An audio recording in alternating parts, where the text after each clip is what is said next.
Wine designed you, later will feed you, and now you're thinking, we've got to sit through a blow-by-blow account of him dating Joe. I did think about doing that, but you've been here for a long time and we wouldn't get around to see our wonderful first dance. So I'll just tell you about one little anecdote from our time together. It was our very first date, or was it a non-date? Joe's mum Sharon was taking her to dance classes in Finchley.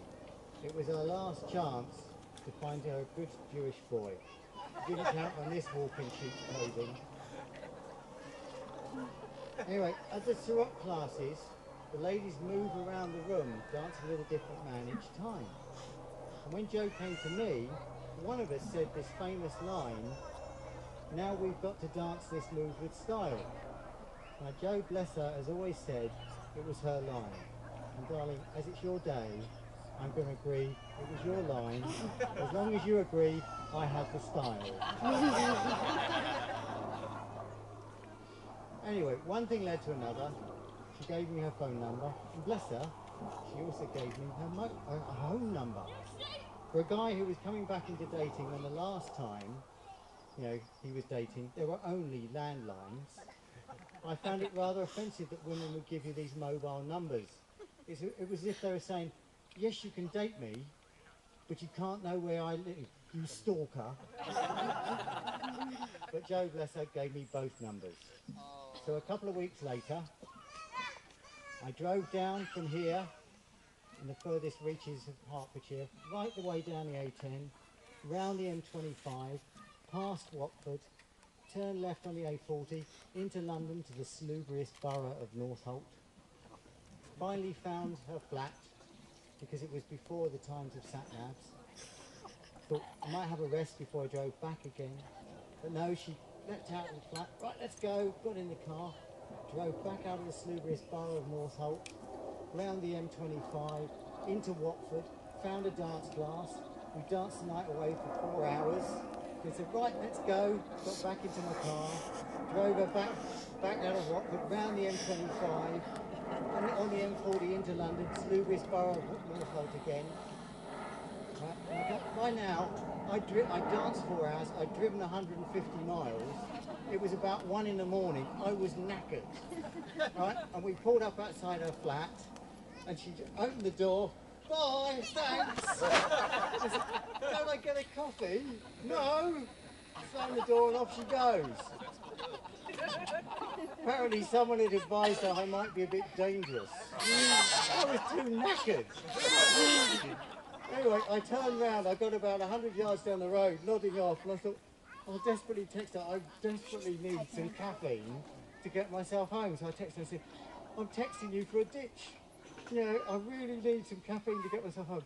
You'll be fine, don't be silly, go away.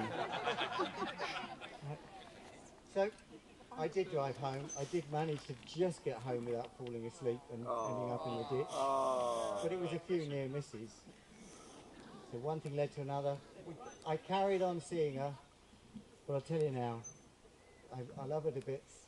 There's so many special things about her, but it's not her coffee making that brought us together.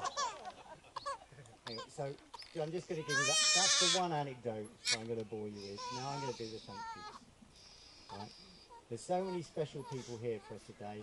I apologise now if I don't name you all, because again, that will bore you if I name everyone by name. But I will say a few thank yous. So to my children, Saskia and Callum, for being here today, you mean the world to me. And for their little brother Nog, where is he? Sleeping at the moment. Or is he coming back? Right? He means the world to all of us. To Joe's mum Sharon, for giving us the benefit of her advice in everything we've been doing the last few weeks. We couldn't have done it without you, not this way. And providing a ring to melt down to make my ring. But I haven't clarified, what dead person did I get this from? Right. To Joe's dad John, for taking my Costco cherry. I've never been bulk buying before, but now I'm the proud owner of 1,500 pieces of plastic cutlery. Thank you, John. I'm very grateful, but I hope I never go again. Right. To my mum and sister Megan for just being here and not being on a holiday for a change. I realise Hertfordshire doesn't have the wild animals of Africa, the sunshine of Greece, and it isn't as exotic as India. So thank you for taking time out from your globe-trotting to be here. And by the way, have you met your new grandchild? Thanks to my sister-in-law Jackie for bringing my nieces and nephew here at a difficult time. And thanks to Joe's gramp Sid for being here and for they said I wouldn't say this, but I will, for testing all those Yoppie files this week for me. Right. Thank you, Jan Telensky, who isn't here. He's a sponsor of the Yoppies, and he provided the champagne that you're about to drink, beautifully displayed by my beautiful assistants here.